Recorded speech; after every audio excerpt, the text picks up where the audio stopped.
Morning guys, for today's video pupunta tayo ng Chepstow dahil yung sister-in-law ko ay nakabili ng bahay doon.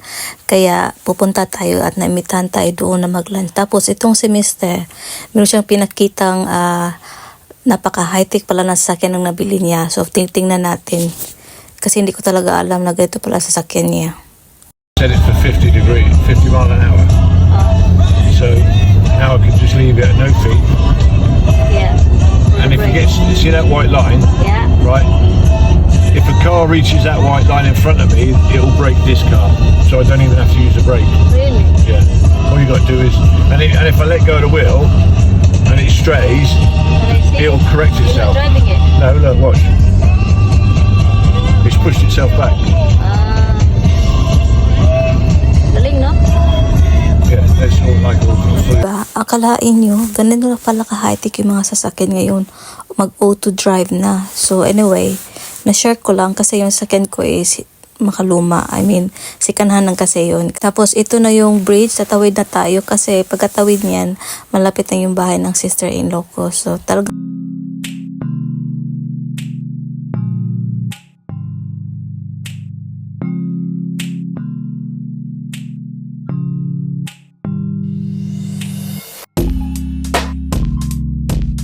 ayan, nakatawid na tayo. Nasa Chepstow na tayo, guys. Tingnan yung kalsada nila, guys.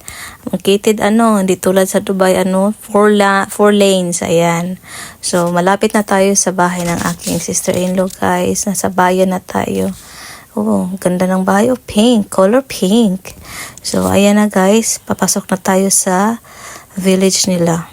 Share ko lang sa inyo guys, no? So, andito natin sa village nila, pag bibili ka pala ng bahay dito sa UK, hindi pala basta-basta, ang daming chichiburit siya, as in, talagang ma-stress to the max ka. We guys, dumating na tayo sa bahay nila, tapos pinagkakape kami or tea, tapos chika-chika, tapos nagsalang na si sister-in-law ng kakainin namin for lunch. Iniwan namin yung asawa niya at siyang nagbantay ng niluluto. Tapos ayan, pinasyal kami ng sister-in-law ko sa neighborhood niya. Ang ganda ng likod nila at ang lawak ng ng bakuran. Tapos kung may pet ka, pwede ka maglakad, mag-jogging. Ayan, tapos yung parang may dyan yung lake, yung sa likod niyan. Ayan, ganda ng mga bahay. Isa din to sa kinukonsider namin dati na titingin at bibili dito kasi nung time na yun, nag-reduce yung price ng mga bahay. Kasi nagtingin kami ng lumang bahay, ang mahal tas ang liliit. Tapos ayan, dumaan kami sa isang showroom ng David Wilson.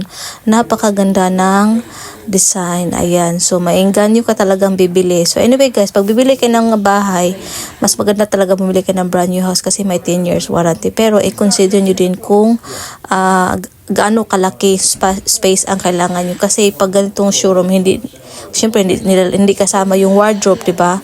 So mas maganda talaga na pagpaplanuhin nyo. So anyway, ayan, ang ganda. Pero ang mahal na yan ngayon guys.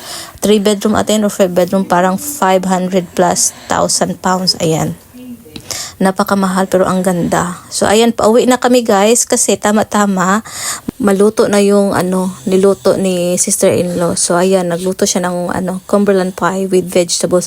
Ang sarap nito. Sa Marks Spencer store niya ito nabili. After namin kumain guys, hindi na kami nagtagal at umuwi na kami agad dahil baka ma-traffic kami kasi magsusundo pa kami ni Georgie.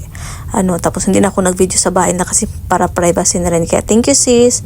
So, nandito na kami sa labas ng school ni Georgie, guys. Galing kami sa bahay ng sister-in-law ko. So, every Friday, pag wala akong pasok, either kakain kami sa, sa pub or mag-grocery, ganyan. Tapos, si Georgie kasi din, pag ganito din every Friday, mas pinipili niya, yung daddy niya ang maghatid at magsundo. So, hintay lang ako sa sakyan.